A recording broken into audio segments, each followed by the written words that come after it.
Who hasn't imagined having a secret power at school? That classic teenage fantasy of being the strongest person in the room, but keeping it hidden until just the right moment. It's the kind of scenario we often see in shows like One Punch Man or Mob Psycho. Most of the time, we picture ourselves as either the celebrated hero or the terrifying villain. But the anime we're talking about today, the Eminence in Shadow, flips that idea on its head and goes in a completely different direction. In this story, the protagonist doesn't want fame or recognition. He wants to be the ultimate power behind the curtain, the shadowy mastermind pulling the strings while pretending to be just a regular background character that no one would ever suspect. What makes this series so clever is how it works as a brilliant parody of the isekai genre. The main character makes up completely ridiculous stories about evil cults, hidden organizations, and ancient conspiracies just to feed his own ego and live out a fantasy of being mysterious and all-knowing. The catch? Every single one of the lies he makes up for fun actually turns out to be true in this new world. He thinks he's just role-playing in a game of make-believe, but the world around him is dealing with a real war. It's a perfect blend of over-the-top action, hilarious misunderstandings, and a main character who is insanely powerful, yet completely out of touch with reality. On a sunny morning in the city of Sakurazuka, we meet Akane, the most popular girl in school. After her standard morning influencer routine, she catches a ride to school, oblivious to a suspicious black van watching from a distance. At school, everyone wants a piece of her, but Akane only has eyes for the one classmate she despises, Minoru Kageno. The guy is so spaced out that he constantly gets her name wrong, calling her Nishimura, Nishitami, anything but Akane. What irritates her most isn't the mistake, but the fact that he seems to look right through her, as if she were some background NPC. Akane constantly strives to be perfect, the teacher's pet and the queen of the student body, all to hide a past scandal that forced her to take a break from her artistic career. After school, her driver doesn't answer his phone. It turns out he's been attacked, and the same men show up to kidnap Akane. As she passes out, she sees Kageno hiding, watching everything. Akane wakes up tied up in a warehouse.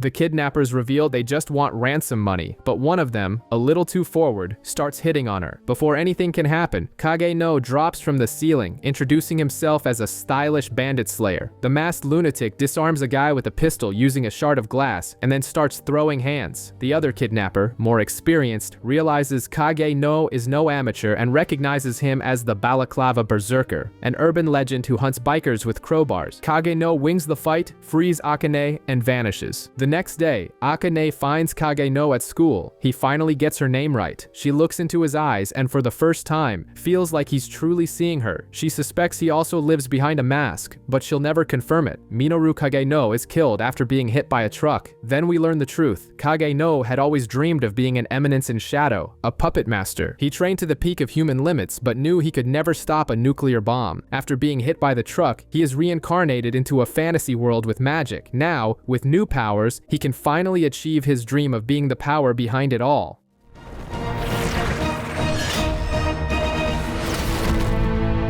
The Eminence in Shadow!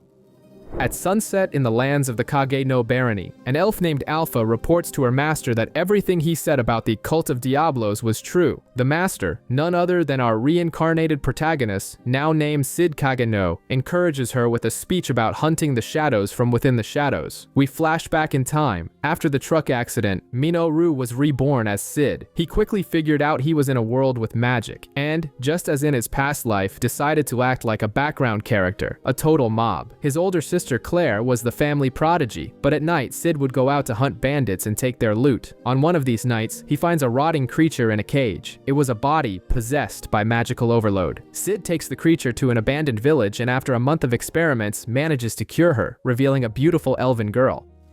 I finally succeeded in containing the magical overload. To manipulate her, Sid spins the biggest tall tale. He broke an ancient curse, and she is a descendant of heroes. He tells her that a cult of Diablos altered history so that the descendants would be hated, and that he, Shadow, fights from the shadows to stop them. The elf, with nowhere else to go, believes everything and swears her loyalty, becoming the first member of Shadow Garden. Sid names her Alpha. Shadow Garden. And the name you shall answer to is Alpha.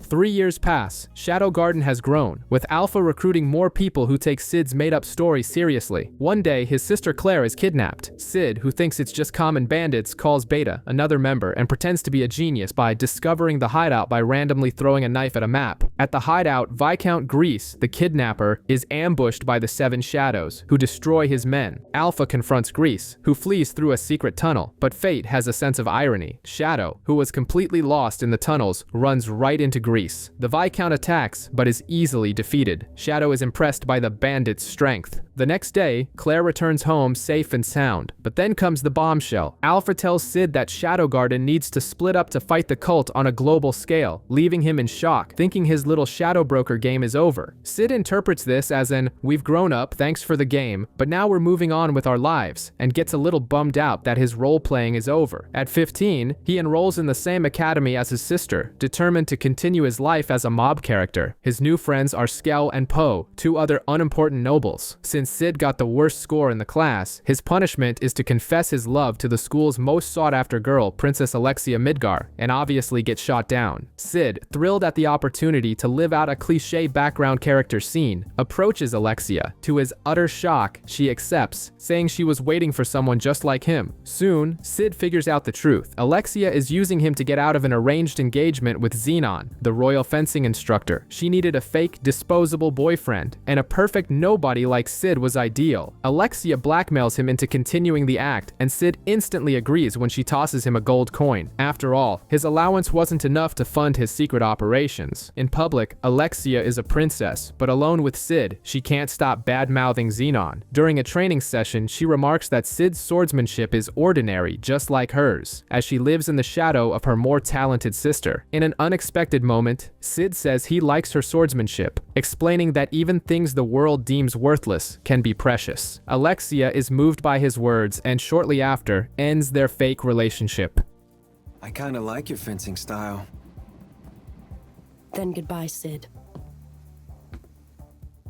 Sid is relieved, but his peace is short-lived. The next day, Xenon and his guards surround him at the school gate. Alexia disappeared the previous night, and since Sid was the last person seen with her, he is the prime suspect. Seeing no way out, Sid surrenders, realizing he's gotten himself into a massive mess. Deep beneath the city, Alexia Midgar wakes up chained in a cell, all 4 limbs restrained. She's completely unfazed, thinking about Sid until she sees a bizarre monster in the cell next to her. A guy in a lab coat appears, excited to collect her royal blood and resurrect a demon. Alexia, with the calm of someone waiting for their Uber, simply asks why he wants her blood and goes along with it, confident that a rescue is on its way. Meanwhile, Sid Kageno, accused of kidnapping the princess, is being beaten by the Night Order, but the guy is having the time of his life. He sees himself as a background character in an action movie and decides to play the part perfectly. When the interrogators pull out giant needles, Sid panics, cries, and begs for mercy, thinking he's putting on an Oscar-worthy performance. On the inside, he's just bored. Please just don't kill me! Let me live! But still, how long is this gonna go on? Iris and Xenon discuss the case. Xenon plays the part of the concerned fiancé, but Iris, the older sister, is suspicious. She knows Sid wouldn't be strong enough to overpower Alexia. After 5 days of torture without a confession, Iris orders Sid's release, but under surveillance. In the middle of all this, Sid's sister, Claire, tries to defend him and gets into a huge fight. Sid is thrown out of the station in his underwear, with 2 knights tailing him, but then a hooded figure appears, knocks out his pursuers, and vanishes. Back at the dorm, the figure reveals herself. It's Alpha, dressed in a school uniform. Well, Alpha. She explains that Shadow Garden has grown and already knows the Cult of Diablos took Alexia for her blood. Sid, for his part, is just happy the girls are still playing his game. After their chat, Sid prepares for his big moment. He decorates his room with luxury items he's collected from hunting bandits, turning it into the perfect hideout for the Eminence in Shadow. Beta arrives and is left speechless by the scene. She reports that 114 members of Shadow Garden are ready to attack, but Sid stops her. He will kick off the show himself. The world will finally know us. He finds the 2 corrupt knights who tortured him as they try to frame him again, but Sid has already neutralized their backup and, as Shadow, finishes them both. The city descends into chaos with Shadow Garden's attacks. Back in the hideout, the mad scientist injects the monster with a drug. It grows massive, kills the doctor, and to Alexia's surprise, breaks her free. As she tries to escape, she runs into Zenon, who reveals he's the mastermind and a member of the cult. Furious, Alexia attacks him, but he is far stronger. Just as Zenon is about to capture her, Sid appears and introduces himself as Shadow. A man clad in the purest black. My name is Shadow. Shadow faces Zenon, who boasts about being an important member of the cult. Shadow just scoffs, asking where this so-called important member is because he can't see one. On the surface, the monster that escaped the lab is destroying everything, like a kaiju from a B-movie. Not even the best knights can stop it. Iris Midgar arrives and manages to wound the creature, but it regenerates instantly. As Iris prepares to slice the monster to bits, a mysterious woman appears out of nowhere and stops her. It's Alpha. With a single strike, she defeats the creature, which reverts to a little girl. Alpha picks up a locket with a photo of the girl and her father and warns Iris not to get in Shadow Garden's way. Underground, the fight continues. Shadow is humiliating Zenon, dodging every blow effortlessly. Alexia watches, fascinated. Shadow's swordsmanship is exactly what she always dreamed of, a basic technique, but flawless. She remembers how she grew distant from her sister because she could never reach her level of genius. When Shadow finally lands a serious blow on Zenon, the guy, in desperation, pops some suspicious pills, like some kind of magic steroid, and transforms.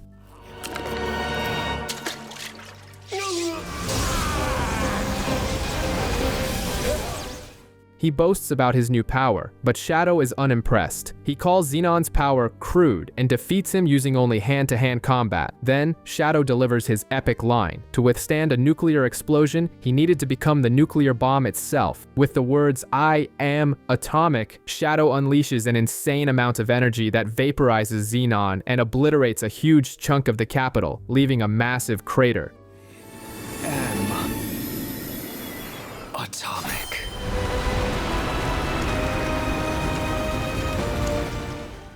At the center of it all, Alexia stands unharmed. Iris finds her, and the two embrace. The next day, Alexia tells Sid he's been cleared of all charges. She thanks him for liking her swordsmanship and suggests they continue their fake relationship. Sid, in full mob character mode, flatly refuses. Shocked, Alexia forces a smile and attacks him. Later, a pool of blood is found, but no body. The incident becomes one of the 7 mysteries of the school. Meanwhile, the 7 shadows celebrate their victory, and Iris forms a new night order to investigate both Shadow Garden and the cult. To top it all off, the school's top researcher, Sherry Barnett, bumps into Sid, who is still covered in blood. At night, some thugs posing as Shadow Garden are terrorizing the city, murdering people and leaving fake flyers. The next day at the academy, Sid's friends, Skell and Poe, have a brilliant idea. Buy chocolate, a new expensive sweet from the Mitsugoshi store, to win over girls. Sid, curious about this world's chocolate, agrees to go with them. Meanwhile, Iris recruits the school's ultimate brainiac, Sherry Barnett, to decipher a mysterious artifact found in the cult's hideout. Sherry's father encourages her, and Alexia is assigned as her bodyguard. At the Mitsugoshi store, the line is enormous, but Sid is called for a survey and taken backstage. There, he discovers that the owner of the store is Gamma. The clumsiest of the 7 shadows has become a business tycoon. But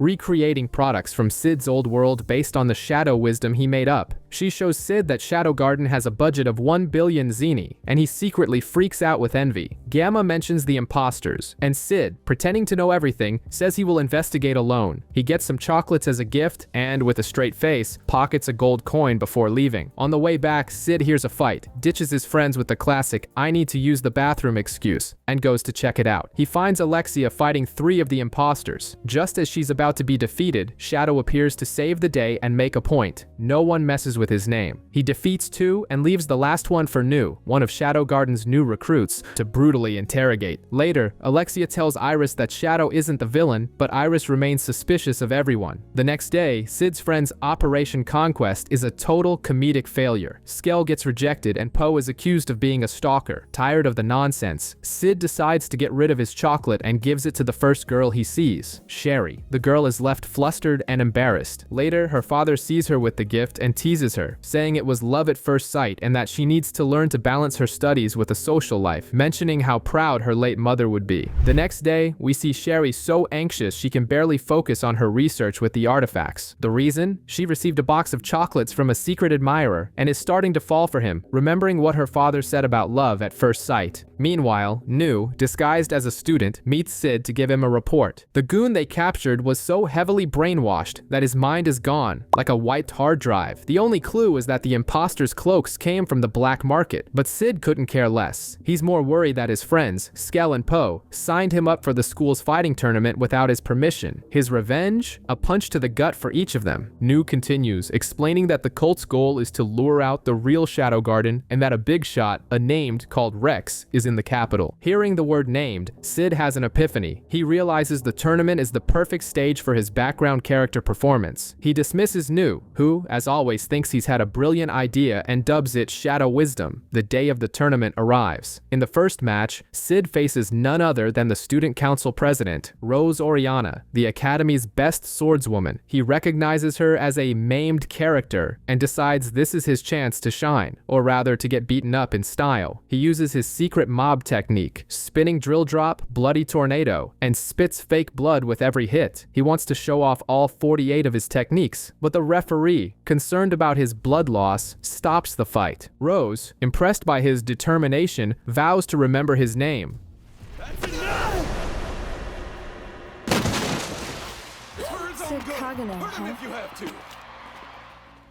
All bandaged up, Sid is approached by Sherry, who thought he was amazing for getting back up again and again. She gives him cookies she baked, and the two become friends. Shortly after, her father, Lutheran Barnett, the vice principal, shows up. Sid instantly recognizes him as another named character and realizes he's in deep for interacting with them. To make matters worse, Sherry goes to confront Alexia about her past relationship with Sid. Alexia is furious to learn about the new friendship, shattering a teacup in a fit of rage. Days later, the school is attacked. A mysterious knight activates an artifact that blocks everyone's magic. A group of masked men invades the classroom, claiming to be Shadow Garden. Rose tries to fight back, but without magic, she stands no chance. When one of the terrorists is about to kill her, Sid jumps in front of the sword, taking the fatal blow in her place. While Rose is in shock, thinking he sacrificed himself for love, Sid is on the floor with a smile on his face, satisfied with his performance. As soon as he's alone, Sid uses a secret technique to restart his own heart. Even with magic blocked by the artifact, he can use his power by concentrating it into superfine threads. He decides to play along with the terrorists' game and wait for nightfall to make his grand entrance as Shadow. Meanwhile, Rex, the cult's named, breaks into Sherry's room to get the artifact but is stopped by her guards. Sherry manages to escape. From a rooftop, Sid watches everything like it's a movie, thoroughly amused. He sees Sherry running for her life and starts picking off the terrorists who get near her, as if he's playing a sniper game. After a few saves, he appears and rescues her. Sherry explains that the artifact the terrorists want is called the Eye of Avarice, and that it's draining everyone's magic. If it reaches maximum capacity, it will explode and kill everyone in the auditorium. The good news is that the artifact she was researching can neutralize it. In the auditorium, Rex reports to a knight in giant armor, who doesn't seem very concerned, but Rex warns that someone highly skilled is killing his men, and he suspects it's the real Shadow Garden. Shortly after, Sid intercepts Rex and defeats him with humiliating ease. Sid meets up with Nu, who informs him that only the 7 shadows, like Gamma, would be able to fight under these conditions. Outside, Princess Iris is powerless, trapped by bureaucracy. The episode ends with Sid handing Sherry the tools needed to modify her artifact and save the day, setting the stage for the big showdown. As night falls, Princess Iris and her knights remain helpless, their magic sealed. Meanwhile, Sherry finishes modifying her artifact and rushes to the auditorium. There, she sees the cult knight holding the Eye of Avarice and the terrorists shooting students for fun. Without hesitation, she activates her device. In a flash of light, everyone's magic returns. Rose, now with her powers, leads the students in a counterattack, and in the midst of the chaos, dropping from the ceiling, Shadow appears with the real Shadow Garden to clean house. It's an entrance worthy of a movie.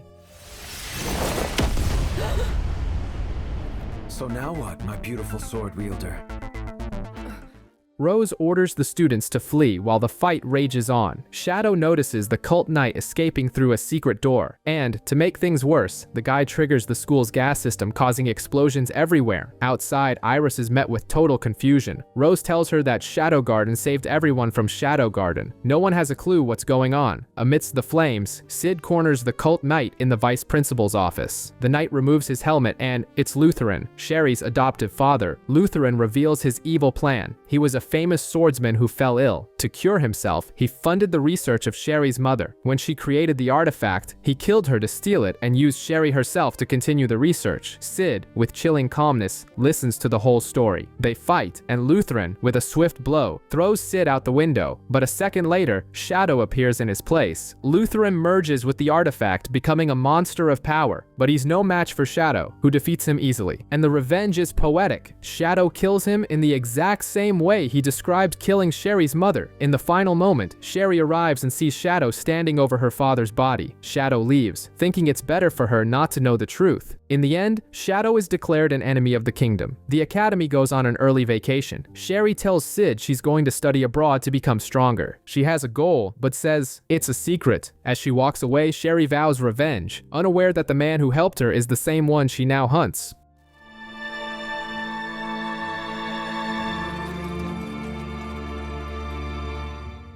Summer vacation arrives early, and everyone heads home. Sid, with nothing to do, decides to stay in the dorm, but boredom hits hard. Luckily, he receives a letter from Alpha with a new destination, Lindworm. Meanwhile, Epsilon starts her day in high spirits. She remembers how she was saved by Shadow and gains slime magic, which she uses to enhance her assets, so to speak. Feeling herself, she goes to taunt Beta, claiming Shadow can't stop staring at her ample chest. Beta gets annoyed, but Epsilon provokes her, saying she wouldn't understand since she lacks the same volume. Their squabble is interrupted by Nu, who arrives with new orders from Alpha. Elsewhere, Iris and Alexia visit Gamma's store, where she introduces herself as Luna. Alexia is heading to the Holy Land as a guest of the goddess's trial and wants to use the opportunity to investigate some corruption rumors. After browsing some fancy items, she asks for something more intimate. Gamma gets it immediately and shows her some Iris is shocked, but Alexia loves them and buys a pair, confident she'll look amazing. Speaking of drama, Rose finds Sid all bandaged up and concludes that he survived out of pure love for her. She confesses her feelings, and the two travel by train to the Holy Land, with Rose clinging to him the entire time. She thinks he's participating in the trial so he can ask for her hand in marriage, but Sid thinks she's trying to recruit him into a cult. Arriving in Lindworm, they see a book signing for the author Natsume. Rose, a huge fan, drags Sid into the line. He glances at the books and sees titles like Romeo and Julieta, Asherella, Star It's a Trap Wars, and Dragon Ball. He instantly realizes they are plagiarized from his past life and discovers that the author, Natsume, is actually Beta, using the stories he told her to become famous. She hands him a book with the mission details. Alpha then finds a murdered archbishop, and Sid runs into an assassin who is quickly eliminated by Epsilon. Things are getting serious. Sid is relaxing in a hot spring when, out of nowhere, Alexia appears.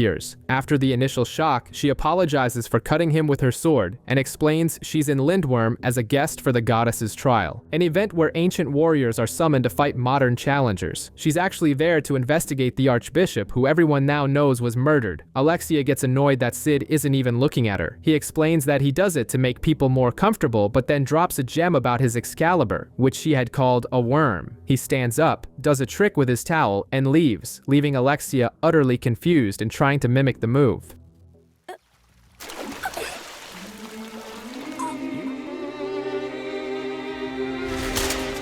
Later, the new Archbishop, Jack Nelson, cancels Alexia's investigation, enraging her. At the Colosseum, the trial begins. Alexia and Rose sit near Beta, who is disguised as Natsume. The two instantly hate each other. Alexia thinks Natsume is a fraud, and Beta dislikes Alexia for using Sid. Their exchange of barbs culminates with Alexia stomping on Beta's foot. The competition starts, but no one can summon a warrior. Suddenly, Sid Kageno's name is announced. Rose entered him without his knowledge. Sid panics.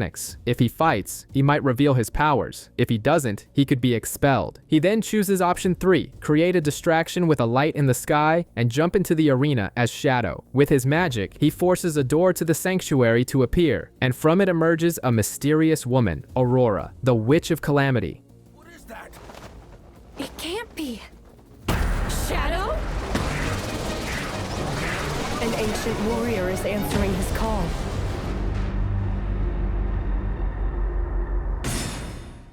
Nelson is in shock, and Alexia concludes that if the Sanctuary summoned Aurora, Shadow's power must be on a world-destroying level. The fight begins, but it looks more like a dance. Shadow realizes she's not using her full power, and with a single strike, defeats her. The arena goes wild, the barrier shatters, and a magical seal covers the entire city. As one portal glows in the arena, another appears right in front of Sid. With no way to escape, he decides to just go in. In the arena, Shadow Garden appears, led by Alpha. Epsilon faces Nelson's guard, Venom, who accidentally slashes her slime-padded breast.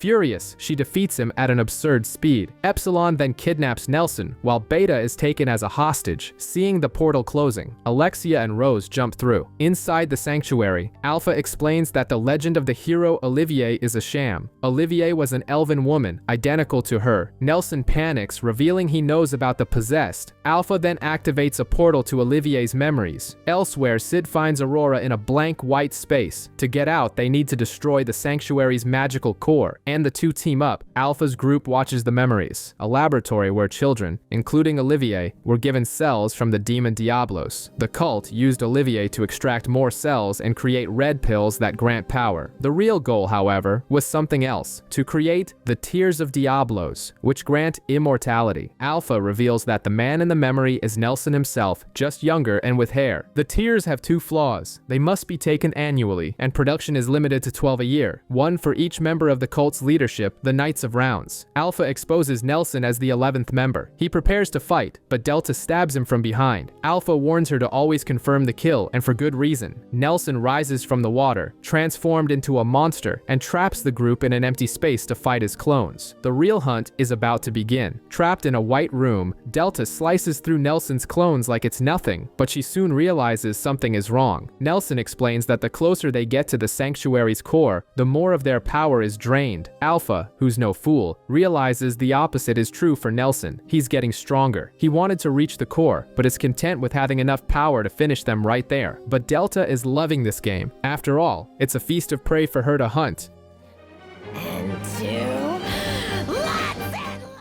Meanwhile, Sid and Aurora cross a void and arrive at a battlefield littered with corpses. Sid faceplants to cushion Aurora's fall, and she complains he's imagining things when he says she's heavy. They find a younger version of Aurora crying, and the current Aurora grabs Sid's sword to kill her own memory and end it. But as she approaches, the dead rise and attack. Sid saves her, theorizing that this is some kind of system antivirus. If Aurora dies, she just goes back to the start, a real pain. Elsewhere, Epsilon's group finds a sick person who turns out to be just a memory that materializes and vanishes. They find a file with information on the possessed and realize they could have suffered the same fate if not for Shadow. To avoid having to come back, they use Mitsugoshi's newest product, instant cameras, based on Shadow's wisdom. As they take pictures, the sanctuary's magic starts destabilizing their uniforms, and Epsilon's slime simply fall off. She quickly puts them back on before anyone notices. At the sanctuary's core, Sid and Aurora arrive at a chained door with a magic sword in front of it. The sword is the key, but only a direct descendant can use it. Sid, in full protagonist mode, tries to pull it and fails, saying it must be for the chosen one. Just then, Nelson appears with a clone of Olivier, who looks just like Alpha. He orders her to attack, and the fight begins. Olivier is incredibly strong, shattering Sid's sword and wounding his shoulder, but he just keeps smiling, finding the lack of dialogue boring. Aurora begs him to stop, but Sid refuses her help. Enraged, Nelson orders Olivier to finish him, and she stabs him. As Nelson smirks and Aurora watches in shock, Sid, who had one eye closed the whole time, opens it and says, "Gotcha." His magic explodes, completely immune to the sanctuary's drain. Even with a sword run through his gut, Sid smiles, grabs Olivier, and bites her neck, tearing out a chunk and securing his victory. Nelson is in shock, and Sid explains his trick. If you protect your vital organs, surviving a stab wound is easy. Terrified, Nelson summons countless copies of Olivier. Sid then reveals his secret. He simply tempered his magic until it was too dense to be absorbed. With the game over, he decides to destroy everything at once. He unleashes his ultimate spell, I Am Recovery Atomic. One of the Olivier still manages to pierce his heart, but it's too late. The explosion obliterates everything.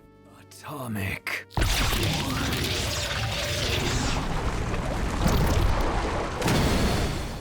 The clones, the door, Nelson, and the entire sanctuary. Outside, the city of Lindworm is flooded, and the Seven Shadows, along with Alexia and Rose, watch in awe as a pillar of purple energy lights up the sky. Sid wakes up with Aurora's spirit beside him. He explains he survived the heart wound by simply moving the organ with magic. Aurora, about to fade away, confesses she lied and thanks him for the new memories. She departs, and Sid does too. Elsewhere, Alexia, Rose, and Beta, in disguise, decide to form a trio to investigate what's happening in the shadows. Beta nicknames the team the Hero, the Brains, and the Deadweight. Meanwhile, Shadow Garden has its next target, the royal capital of Midgar. Alpha confirms that Aurora was, in fact, the demon Diablos. In another corner of the world, Gamma, the president of Mitsugoshi, closes a massive real estate deal, planning to create a housing bubble and transform an entire city. Shadow's organization is everywhere. In a hot spring, Alexia tries to warn her sister Iris about the cult, but Iris, stubborn as ever, believes she can solve everything through force by winning the Bushin Festival. She thinks Shadow's power is just an artifact and doesn't grasp the real danger. At the end, we see Rose training when a strange red mark appears on her chest. The possession has begun. The Bushin Festival is approaching, and Sid has a plan worthy of an anime protagonist. He'll enter the tournament disguised as a total loser, just to shock everyone when he starts winning. His goal is to be the ultimate underdog. He goes to Gamma and asks for a disguise. After a bizarre technological process, he transforms into Mundane Man, a weak and talentless knight. Yeah. I totally see it.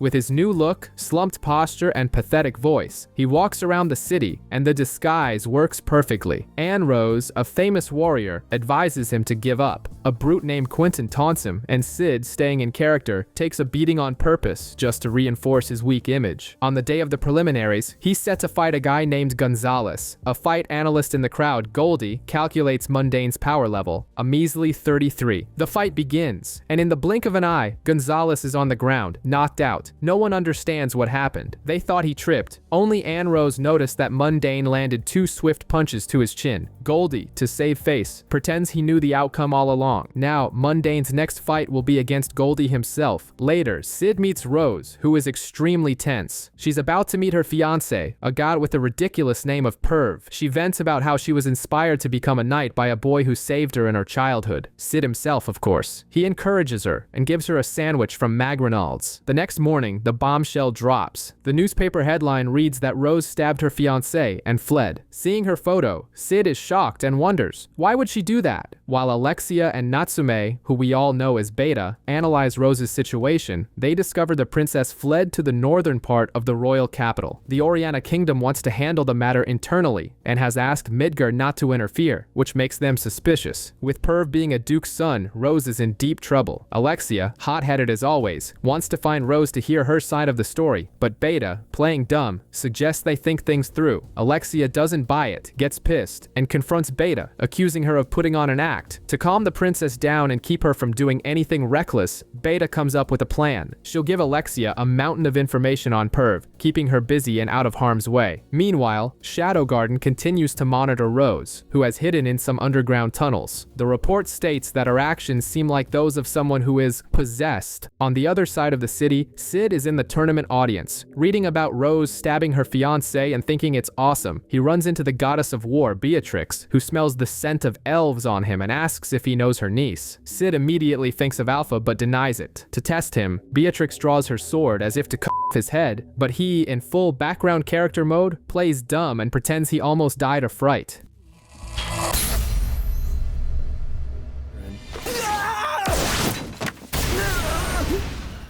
Beatrix apologizes, thinking he's just some weakling. Later, the match between Mundane Men, our disguised Sid, and Goldie takes place. Goldie attacks with an energy dragon, but Mundane simply sneezes. The sneeze is so powerful, it sends the dragon and Goldie flying, securing the most bizarre victory of the tournament. Anne Rose, who was watching, tries to mimic his movements and nearly makes a fool of herself in public. To cap it off, Mundane prepares to fight Anne Rose and, to shock everyone, removes a plate from his armor and throws it to the ground, ground, creating a crater. The message is clear. Playtime is over. Sid is chilling at home when Skell shows up with a brilliant plan to get rich. Turn in Rose, who now has a bounty on her head. Sid couldn't care less until he finds out his sister Claire is coming to visit. To escape his sister, who is basically his greatest fear, he agrees to the plan and dives out the window. Walking through the city, Sid hears someone playing the piano. The song is Moonlight Sonata, a melody from his past life that shouldn't exist here. Curious, he goes to investigate and runs into Epsilon, who, like the others, has used Shadow's knowledge to become rich and famous by plagiarizing classical composers. After confirming that Rose is hiding in the tunnels, Sid compliments her good form and dips, but not before stealing the piano for his next little show as Shadow. In the tunnels, Alexia and Beta are looking for evidence against Perv. Alexia is determined but has no plan, which secretly infuriates Beta. Deep inside, Rose is suffering from the effects of possession and considering turning herself in to prevent a war. That's when she hears the sound of the piano. Following the music, she finds none other than Shadow, playing in the middle of the ruins like he's in a gothic music video. It's you. Shadow. He offers her power, curing her possession and giving her an absurd upgrade. With her new powers, she effortlessly defeats a few assassins from the cult. Alexia and Beta feel the burst of magic and find Rose, who now has a completely different attitude. She refuses to say what happened, defeats Alexia in the blink of an eye, and leaves, saying she'll follow her own path. At the end of the day, Sid returns to his dorm, proud of his performance, only to find his sister waiting for him with a smile that would terrify the Joker himself. She's furious because he ditched their summer vacation plans, and she's been waiting for him, getting angrier by the day. To escape her chokehold, Sid promises to watch her fight in the Bushin Festival. She then hands him a VIP ticket and warns him he'd better be there. Meanwhile, Alexia finds Natsume's hideout empty, with only a dossier on the Oriana Kingdom left as a gift. She's annoyed by the spy's pity, but decides she's done waiting around. At the stadium, to Sid's misfortune, his VIP seat is right next to Princess Iris. She mentions her plan to recruit Claire, and even apologizes for the incident with Xenon, drawing the kind of attention that Sid, as a background character, despises. After a quick and bizarre encounter with Beatrix, where they trade burgers like rare trading cards, Perv sits next to Iris to watch Mundane Man's fight against Anne Rose. The match begins, and it's a horror show for Anne Rose. Mundane dodges everything with unnerving calm, uses an afterimage to trick her, and defeats her without breaking a sweat. Perfect control of his spacing. It's so... He's good.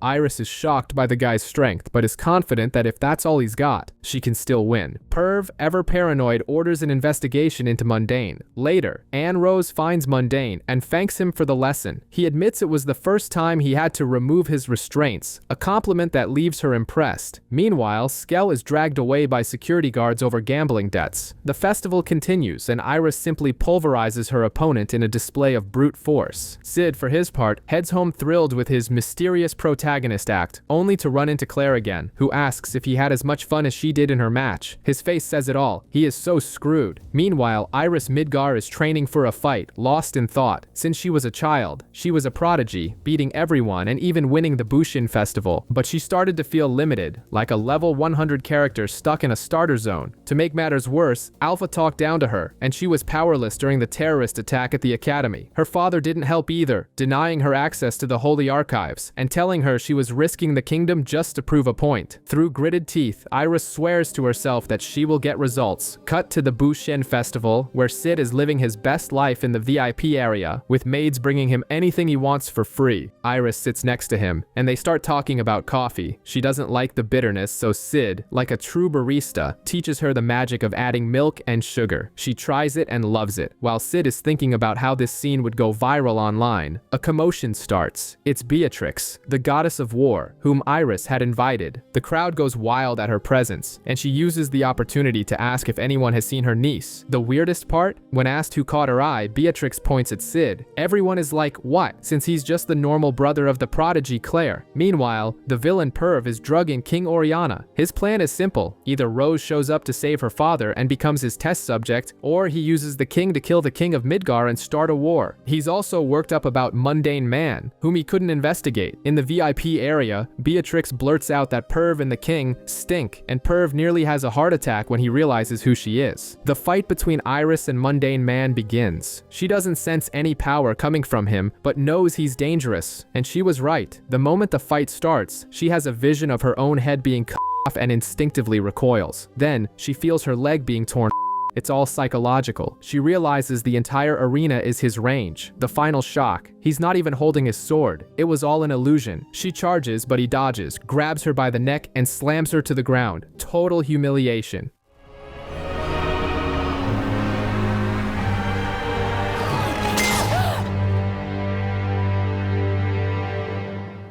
In the meantime, Rose arrives at the VIP area, kills her own father to end his suffering, and Mundane Man reveals himself as Shadow. Rose recognizes him as the stylish bandit slayer who saved her as a child. Beatrix, seeing all this drama unfold, challenges Shadow to a fight. The clash between them destroys the entire VIP area, and Perv uses the confusion to make a run for it. Iris, pissed, gets up and grabs a mithril sword, an ancient artifact, to join the fray. Shadow just scoffs, saying she's using a crutch. The fight becomes a 2-on-1, with Shadow dodging everything and even complimenting the visual effects of Iris's fire attack. While Claire desperately searches for her brother, Rose finds Alpha in an alley. Alpha gives her two choices: continue fighting alone or join Shadow Garden. Rose accepts and is renamed number 666. To become a soldier, she must abandon everything from her past. And they even shred the burger wrapper Sid gave her. The poor girl breaks down in despair. The brawl between Shadow, Iris, and Beatrix continues through the city. At one point, Shadow grabs 2 iron bars and blocks the attacks of the 2 legendary swordswomen as if it were nothing. The fight moves onto a moving train, and then they fall into a river. Anne Rose, who was waiting for Mundane Man, gives up and leaves, promising she'll find him again one day. The final confrontation takes place on top of a clock tower. Iris attempts a sacrificial move,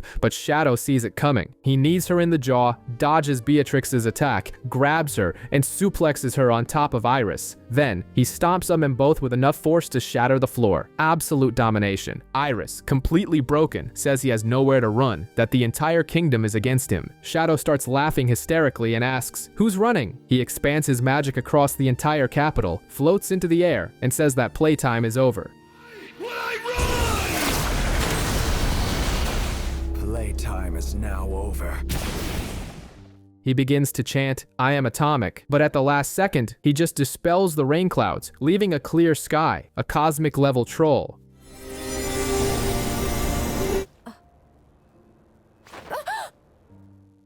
Beatrix accepts defeat, and Iris falls to her knees, crying in frustration. The next day's newspaper reports that Iris and Beatrix drove away the demon Shadow. Meanwhile, Sherry, obsessed with revenge, stabs his picture in the paper, and Shadow, completely unfazed, plays the piano in his underground ruins. At a Shadow Garden meeting, the members discuss how Shadow's appearance at the festival forced the cult of Diablos to retreat. They also note that the cult's activity has intensified in the lawless city, a massive slum beyond the reach of any government or authority. The red moon in the sky is a bad omen, and Shadow, in his best mysterious protagonist mode, decides he'll investigate. The girls, as always, write down his every word as if he's a prophet, while he just thinks about how they deserve an Oscar for their acting. In the lawless city, 2 fighters from the festival, Goldie and Quentin, are beaten up by the White Demon, the guard dog of the Blood Queen, the vampire leader. They end up being sold as slaves. Shortly after, Claire shows up, dragging Sid along. She won the festival by default, and her new mission is to hunt vampires in the city. She doesn't want her brother to be a slacker and thinks this will help him get a job. They find the merchant selling Goldie and Quentin, and Claire even tries to haggle, complaining that the merchandise is damaged. Sid manages to slip away from his sister and goes for a stroll. He gets robbed, but immediately robs the thief back. It's the circle of life in the lawless city. Suddenly, the red moon pulses with a wave of magic, and a ghoul who is getting beaten in an alley becomes super strong and starts biting everyone, turning the city into a zombie apocalypse. Before the ghouls can get Sid, a red-haired girl named Mary, a vampire hunter, shows up and saves the day. Meanwhile, Skell and Poe, the 2 idiot friends from the academy, are also in the city. Their plan? To lose their virginity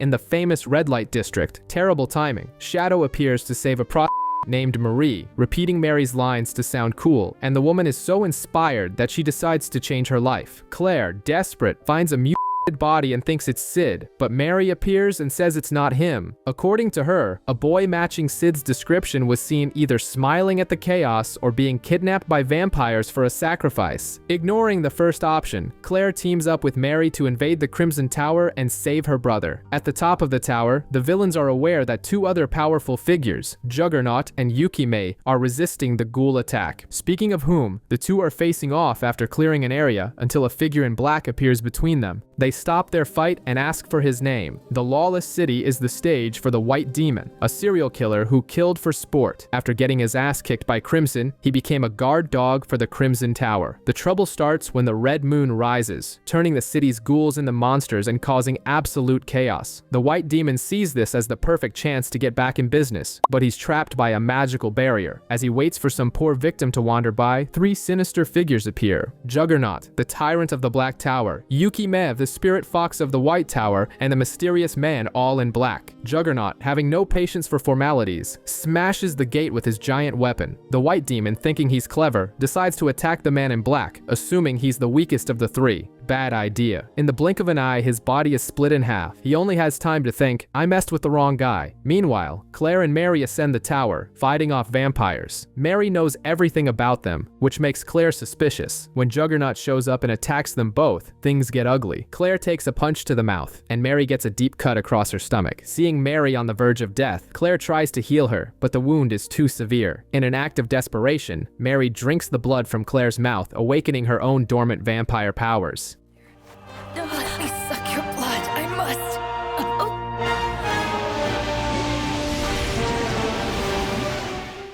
She manages to hold off Juggernaut for a bit, but just as he's about to finish off Claire, Shadow appears out of nowhere, kicks the brute in the face, and sends him flying out of the tower. With the dust settling, Mary finally decides to reveal her secrets. Over 1,000 years ago, Elizabeth, the vampire queen, tried to live peacefully with humans, but on the night of the red moon, Crimson spiked her food with blood, causing her to go insane and massacre everyone. Full of regret, Elizabeth asked Mary to put her down, but she didn't turn to ash. Mary, lacking the courage, vowed to protect her remains, but Crimson stole the body to resurrect the queen. After the story, Claire also opens up about her demonic possession. Now united, they press forward. Far away, Sid is in the tower's treasury, filling his slime suit with gold coins, thinking about how to fund his operations. Mission accomplished, he heads up to face the Blood Queen and finds Crimson in the middle of the ritual. Shadow doesn't even wait for the party to start and finishes off the vampire. Sid arrives at the top of the tower, in full shadow mode, ready for the show, but the audience is already dead. He stands there, looking at the bodies, wondering where the Blood Queen is. With a gamer's mindset, he starts to theorize. Is this a group battle? Or is the final boss in another room? He decides to check the basement, and in doing so, misses his chance to see the queen emerge from a red cocoon.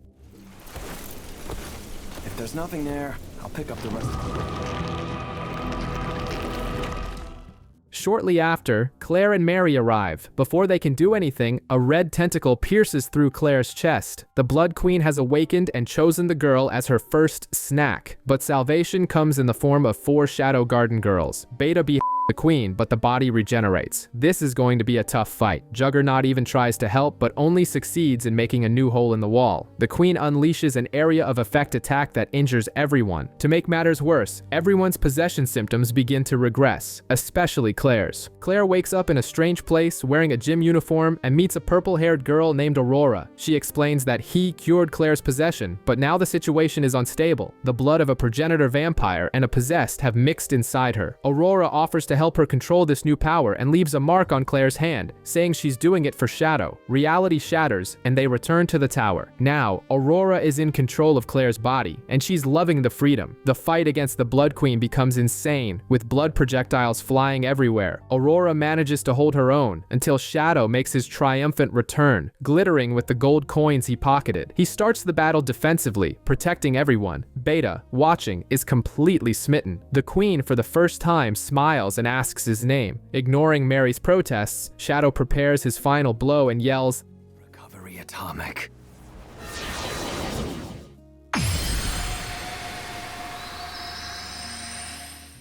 the wounds, the ghouls, and even the mind of Queen Elizabeth. On the way back, Sid reflects that the only thing his magic didn't cure was Claire's should abuse syndrome, as she now walks around with a bandaged hand, talking about her hidden power. On the bright side, he made some cash and discovered the lawless city is a great piggy bank. Back in the kingdom, he assumes his shadow persona and meets Yukime, who has followed him. A valuable shipment from the Mitsugoshi company is surrounded by bandits. One of them reveals they were hired by Garter, head of the Major Corporate Alliance, MCA, because Mitsugoshi is growing too fast. What they didn't know is that the hostage employees were actually Alpha, Nu, Chi, and Omega from Shadow Garden. The revelation comes along with a one-sided beatdown that ends the bandits. Alpha concludes that the MCA will now have to use its real assets. Meanwhile, Sid's friends, Skell and Poe, are showing off their fake designer clothes from Mitsugoshi. Sid realizes the girls have basically created this world's version of Zara using his ideas, and he isn't making a dime off it. Annoyed, he decides he's going to take back what's his. Thus, his new persona is born, John Smith, a super elite secret agent, complete with a suit and mask.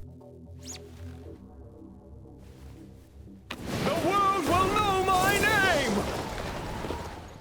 His first mission is to meet with Yukime on a train. At the meeting, John Smith makes it clear that the partnership is purely for money. Yukime updates him. The MCA is uniting against Mitsugoshi, but the real mastermind behind it all is Gatan, the sword devil. Yukime shows a scar on her back, hinting at some personal beef with the guy. Next, the MCA launches its own currency. Sid immediately notices that their bills are shoddy and easy to counterfeit, unlike the Mitsugoshi note, which is full of detail. He remembers talking to the girls about creating credit, inspired by a documentary. As John Smith, he explains to Yukime that they can counterfeit the MCA's notes. The fox is initially hesitant, but after an intimidating glare from John, she understands the brilliant plan: flood the market with fake bills, cause a credit crisis, crash the currency's value, and get out with their pockets full before the chaos begins. She's amazed by his intelligence, little knowing he was just being weird. Later, Sid runs into Delta, who smells the fox on him. Yukime, she invites him to go hunt bandits. During the hunt, they find Zabra, who claims to be Delta's brother. She confirms it, but then coldly kills him, saying that the weak dishonor the family. Apparently, her father has over 1,000 children, so one less makes no difference. She even offers Sid the chance to become the new clan chief with 100 wives if he defeats her father. Sid wisely turns down the offer. Meanwhile, Gatan, the real villain, learns of Zabra's death and decides to intensify his attacks against Mitsugoshi. At the Mitsugoshi headquarters, Gamma gives Alpha the rundown. The company is flying high, dominating the economy, and repelling the corporate alliance's attacks. According to her, without the wisdom of Shadow, their rivals will destroy themselves. Alpha just gives one reminder: no one can know about the connection between Shadow Garden and Mitsugoshi. Their conversation is interrupted by unexpected and very impatient visitors. Gamma, full of herself, asks to be the one to greet them, but Alpha sends Nu instead. Gamma insists so much that Alpha gives in, and she goes off happily, accompanied by Omega and Chi, who look less than thrilled. The intruders walk in commenting on the lack of security, only to come face to face with Gamma herself. Two of them charge at Omega and Chi, while their leader, Leaf 1, faces Gamma. He thinks her calmness is a bluff, but that idea vanishes when he strikes her on the head and she just complains about a pesky little ache. Gamma then criticizes his attack and starts giving a lesson on how to really fight. She draws her slime sword and launches a series of amateurish thrusts. Leaf 1 is shocked when she guesses his fighting style in seconds. He tries another blow to her head, but again, it barely tickles. Gamma decides to use her secret technique taught by her master. Shove a ton of magic energy in and start swinging. She starts swinging her sword wildly, destroying everything until she trips and falls flat on her face. The out-of-control swing blows a hole in the wall. Even with a bloody nose, Gamma gets up and congratulates the enemy for luring her into a trap. Leaf 1 sees that his partners have been defeated and tries to escape through the hole, but Gamma trips again while chasing him. The sword flies out of her hand and miraculously strikes the man in the neck. Gamma, beaming with pride, calls this her secret technique, the self-sacrificing spinning wheel. After the report on the failed mission, Alpha is furious to learn that someone named John Smith defeated 3 of her agents. She suspects he's from the cult of Diablos, and, to handle the situation, sends Delta, her fiercest hunter, after him. Delta finds the train where John Smith is and immediately starts tearing the place apart in her usual beastly style. However, her attack is stopped by magic threads, and John Smith calmly puts away his notebook to start the fight. The battle is intense, but John Smith uses the debris to trap Delta. As he approaches to deliver a classic villain monologue, Delta catches his scent and realizes it's Shadow. Her joy is so overwhelming that it completely blows Sid's cover, leaving him frustrated that his roleplay was ruined. To get rid of her, Sid invents a special secret mission: hunt Juggernaut in the lawless city, complete with a reward. Delta immediately agrees and runs off. Later, Gamma finds the broken bell from Delta's tail and assumes the worst. Alpha is enraged, believing John Smith killed her agent, and now thinks he wants to destroy both Mitsugoshi and the Alliance to take everything for himself. Her anger is so intense that her mana begins to leak out in blue flames.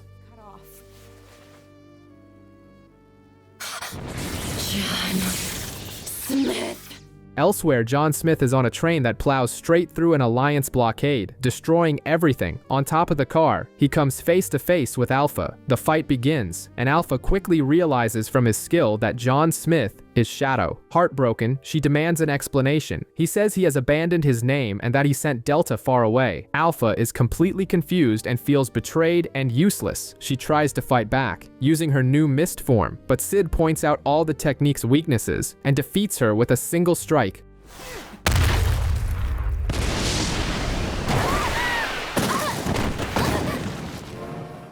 Leaving her crying on the tracks as the train pulls away. The kingdom's economy is in chaos. No one trusts the corporate alliance's money anymore, and even Mitsugoshi's credibility is shaken. At the company headquarters, the mood is like a funeral. Alpha is curled up by the fireplace, devastated by Shadow's betrayal, while Gamma and the others watch, desolate. Gamma says they only have a few days before Mitsugoshi goes bankrupt. Alpha, defeated, says that if Shadow wanted this crisis, then that's what will happen. She believes they weren't good enough and were cast aside. Gamma breaks down in tears, destroyed by the thought. That's when Beta enters with the season's plot twist. She managed to decipher Shadow's code. The message reveals the entire plan. Shadow didn't betray them. He infiltrated the cult's operation to steal all their gold and give it to Shadow Garden. He knew the cult planned to bankrupt Mitsugoshi, so he hijacked their plan and used it against them. The phrase, "to deceive your enemies, you must first deceive your allies," has never made more sense. Joy fills the room, and to top it all off, Delta appears at the window, safe and sound, returning from her secret mission. Meanwhile, Sid, as John Smith, returns to the cave to find all the gold gone. He freaks out, thinking Gatan stole it. At the same time, Yuki-Me finally defeats Gatan, but spares him. In a final act of desperation, he takes a power-up pill and attacks her from behind. John Smith arrives just in time to save the day, but he only cares about one thing: his precious treasure, the gold. Gatan and Yuki-Me think he's talking about her. John Smith beats Gatan to death, demanding to know where the treasure is. In the end, Gatan dies, entrusting his precious Yuki-Me to John Smith. Alpha finds Yuki-Me, explains the whole truth, and recruits her. The gold is used to save Mitsugoshi, restoring public trust. The final scene? Sid, completely oblivious to his own success, digging in the snow with Delta, complaining that his plan to get rich failed. Here we find Skell and Poe, the usual two stooges, breaking into Sid's room to invite him out to hit on the Mitsugoshi employees. Sid isn't there, but they find 6 VIP tickets to the company's hot spring resort. In their twisted logic, this is a divine sign to use the tickets and increase their chances with the ladies. They head straight to the Mitsugoshi headquarters, show the tickets to Nu, and invite her to come along. Nu's reaction goes from, "I can't stand these idiots," to, "Where did you get these?" in seconds. She takes them to an interrogation room, complete with employees polishing weapons to set a nice, intimidating mood. Nu wants to know how they got the tickets, since they were ultra exclusive. They tell her their friend Sid Kageno gave them. Knowing that Sid is the big boss, Shadow, Nu figures out there's a master plan behind this and calls an emergency meeting with the 7 Shades. During the meeting, Epsilon explains the resort's origin. Years ago, Shadow became intrigued by a legend about golden dragon's tears, made everyone dig for 3 days, and then simply vanished. It was during that excavation that they found the hot spring. The trip to the springs is seen as a mission to uncover Shadow's plan. With only 3 tickets left, the argument over who gets to go is settled in the most professional way possible. A good old-fashioned game of rock, paper, scissors. Rock, paper, scissors! Rock, paper, scissors, shoot!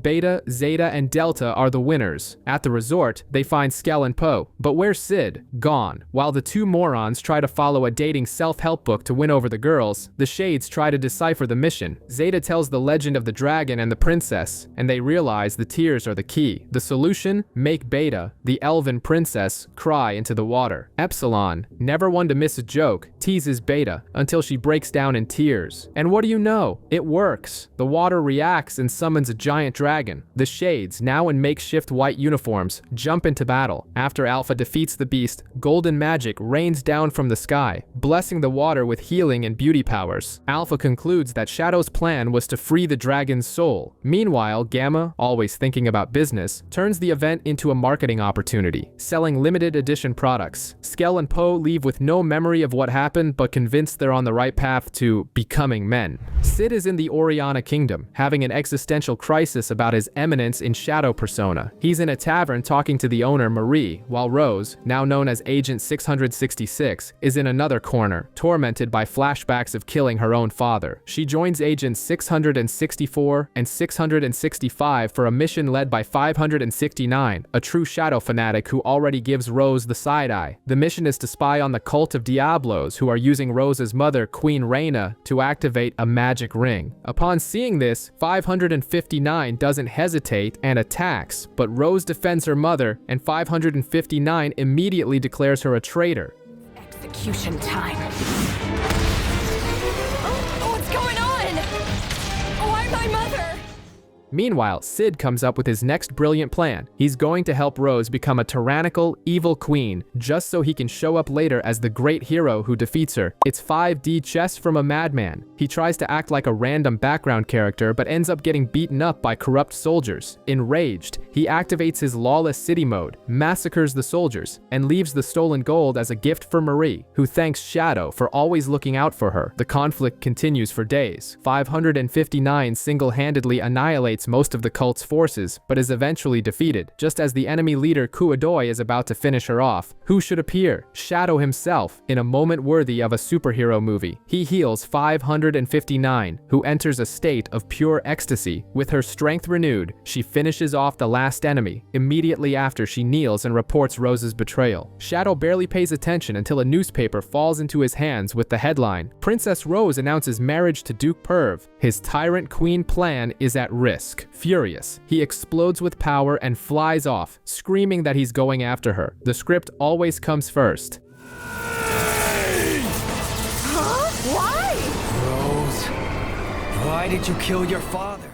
After Shadow's tantrum, Lambda heads to Oriana to confront Rose, but is informed that the boss is already handling it personally. Sid's plan is to infiltrate the palace, but he runs into Epsilon, disguised as Sharon, a famous pianist. She gets him inside as her student. There, they bump into Duke Perv, who, being suspicious, challenges Sid to play the piano to justify his presence. What happens next? Sid puts on a masterclass with Moonlight Sonata, leaving everyone stunned and eager to be a sponsor. While Epsilon distracts the rich folks, Sid takes the opportunity to pick the Duke's pocket and swipe a ring. Later, a maid named Margaret, who hates Rose, guides Sid through the palace and reveals that the princess is locked in the West Tower. Sid, of course, scales the tower like Spider-Man and gives Rose a pep talk, telling her not to give up and to fight for what she wants. As soon as he leaves, Duke Perv appears and threatens Rose, telling her that her mother's life depends on the marriage. Sid overhears everything and realizes things are serious. Time for Plan B. Later, Epsilon and 559 are discussing the mission and a legendary item called the Key of the Black Rose. Epsilon warns 559 not to be so quick to judge Rose, since Shadow is on the move. In the middle of their serious conversation, Sid shows up super relaxed, complimenting the resort's bath and saying that the thing is already being taken care of. And just when we think Sid has everything under control, the plot twist hits. Duke Perv reveals to his boss, Mordred, that the ring Sid stole was a fake. He still has the real one. The trap is set. Shadow Garden raids a cult base looking for a relic but arrives too late. The place has already been cleared out. Meanwhile, Sid plans to rescue Reina to help Rose but ends up getting a massive spoiler. He overhears Perv and Reina herself planning to kill Rose after the wedding. That's right, the queen was was working with the cult all along. As Shadow, Sid decides to expose them and shows Rose the scene of Reina and Perv plotting her death. He expects her anger to turn Rose into a horror movie villain, but the plan backfires, and she falls into a deep depression, feeling that everything she did for her kingdom was for nothing. So, as good old Sid, he gives Rose a reality check, forcing her to decide what she really wants. In his haste, he leaves a ring behind. Rose, of course, thinks it's a super enigmatic gift. Little does she know that Perv needed to marry her precisely to steal the magic from that ring. Now he discovers the ring is missing and tries to hide his panic from Mordred. At the wedding, Rose pulls a runaway bride and refuses the marriage in front of everyone. Oh. Huh? I murdered the king, betrayed my kingdom, and swore allegiance to a shadowy organization. She puts on the ring, expecting a Sailor Moon-style transformation, but instead of power, the ring projects a video of her father. Before he went mad, he recorded a message accusing Perv of treason and asking everyone to trust Rose as the next queen. The crowd goes wild, and Rose orders Perv's arrest. But before anyone can do anything, Mordred draws his sword and in the blink of an eye decapitates Perv and Queen Reina. He had the other relic all along, and with the ring nearby, he activates the Black Rose and summons the demon Ragnarok to destroy everything. At the height of his victory, Mordred is shocked when Shadow appears out of nowhere and casually lops off the demon's arm. Ragnarok heals instantly, like Wolverine. And then comes the plot twist. Most of the wedding guests reveal themselves as disguised members of Shadow Garden. It was a trap. Shadow Garden. We lurk in the shadows to hunt the shadows. Mordred charges at Epsilon and Beta, but they humiliate him, revealing that his legendary swordsmanship skills are just tricks from a magic sword stolen from the elves. The guy was a fraud. Defeated, Mordred turns into a lore audiobook and spills everything. There are other dimensions that occasionally collide and merge. That's how magic and humans came to this world. Demons also came from outside, and the cult, by experimenting on them, ended up creating Diabolos from a human test subject. The so-called Black Rose is an artificial gateway to these other dimensions. While all this exposition is happening, Sid is completely bored with the boss fight, which for him is easier than a tutorial stage. He goes over and simply erases Ragnarok from existence. Mordred freaks out, transforms into a demon, and Sid, to settle the score, unleashes an atomic explosion so massive it illuminates the entire planet. I am atomic.